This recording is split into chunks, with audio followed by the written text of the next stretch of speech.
আসসালামু আলাইকুম আপুরা, ইনিয়াস কিচেনে আপনাদেরকে স্বাগতম। আজকে আমি নিয়ে এসেছি একটি অপরিচিত খাবার, যার নাম মুরগির হাড়গোড় বোনা।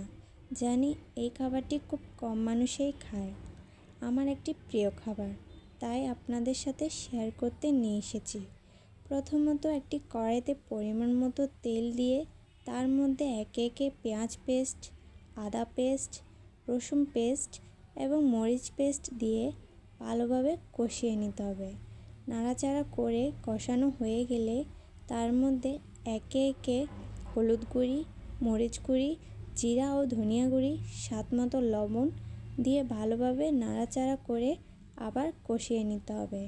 যত ভালোভাবে কষাবেন মুরগির হাড়গুলো তত ভালোভাবে সিদ্ধ হয়ে উঠবে। এবার পরিমাণ মতো পানি দিয়ে আবার নাড়াচাড়া করে তা কষিয়ে নিব।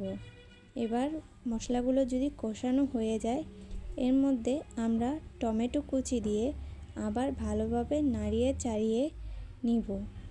এরপর ভালোভাবে টমেটো আর মশলাগুলো কষানো হয়ে গেলে তার মধ্যে ঢাকনা দিয়ে ঢেকে দেব কিছুক্ষণ মশলাগুলো কষানোর জন্য। এবার মশলাগুলো কষানো হয়ে গেলে ঢাকনাটা সরিয়ে তার মধ্যে একে একে মুরগির হাড়গুলো দিয়ে দিব।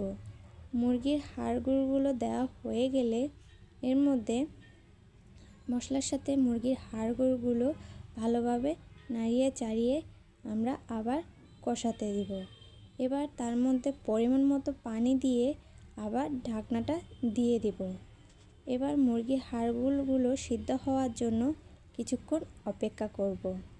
কিছুক্ষণ অপেক্ষা করার পর এবার ঢাকনাটা সরিয়ে আবার নাড়িয়ে চাড়িয়ে মুরগির হাড়গুলো যখন পানিটি শুকিয়ে আসবে তখন দেখবেন মুরগির হাড়গুলো সিদ্ধ হয়ে এসেছে। তো এরকম সিদ্ধ হয়ে এলে বুঝে নেবেন আমাদের রান্নাটা তৈরি হয়ে গেছে। এবার একটা চামচ দিয়ে আমি ভালোভাবে আপনাদেরকে দেখিয়ে দিচ্ছি। এবার আপনারা এই মাংসগুলো, হাড়গুলো যদি গরম গরম ভাত দিয়ে খেয়ে দেখুন, তাহলে অনেক তৃপ্তি করে ভাত পুরো প্লেট খেয়ে নিতে পারবেন।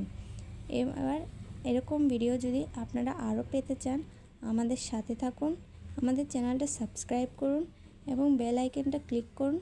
আমাদের পাশে থাকুন এবং আমাদের জন্য দোয়া করবেন। ধন্যবাদ।